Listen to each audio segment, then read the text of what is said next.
ایک سوال آیا ہے ہمارے پاس، اور باقی جو ساتھی سوال کرنا چاہتے ہوں ایک سوال آگے، وہ یہ ہے حسن بھائی کہ قانون اتمام حجت کے لیے اگر رسول صلی اللہ علیہ وسلم کی آمد شرط ہے تو ختم نبوت اور ختم رسالت کا جو نظریہ ہے وہ کہیں غیر متعلق تو نہیں ہو جاتا؟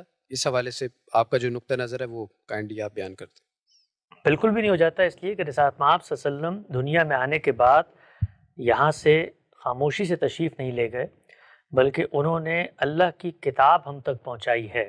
اس کتاب کو انسانوں کی اتنی بڑی تعداد نے ہم تک منتقل کیا ہے جن کا جھوٹ پر جمع ہونا عقلاً محال ہے۔ موسٹ اتھینٹک میڈیم کی ٹرانسفارمیشن کے ذریعے وہ ہم تک پہنچ چکی ہیں۔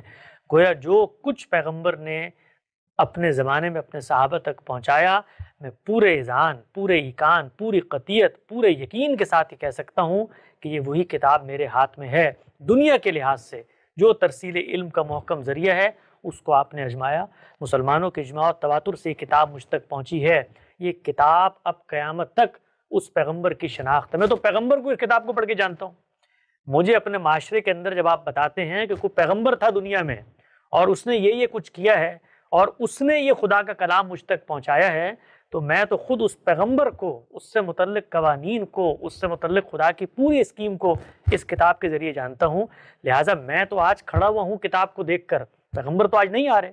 آپ بتائیے مجھے کہ اگر آپ آج ایمان لاتے ہیں تو کس چیز پر ایمان لاتے ہیں؟ سب سے پہلے خدا کی اس کتاب پر۔ یہ کتاب مجھے تعارف کراتی ہے خدا کا، اس کے پیغمبر کا، اس کی اسکیم کا۔ تو ختم نبوت کا مقصد کیا تھا؟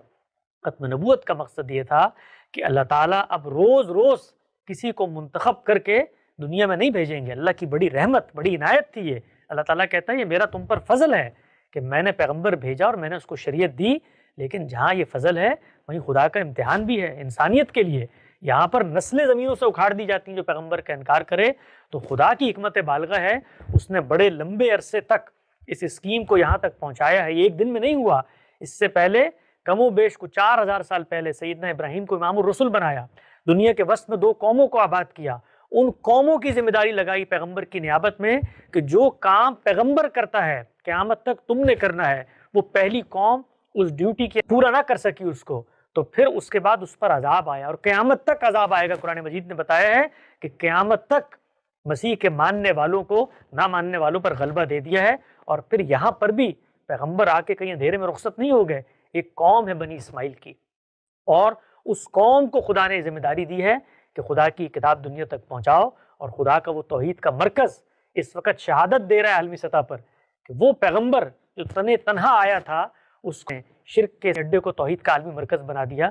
تو قیامت تک کی حجت ہے جو میرے ہاتھوں میں ہے پیغمبر کی دی ہوئی، یہی ختم نبوت کے بارے میں مجھے بتاتی ہے، اور وہ اللہ کی کتاب ہے۔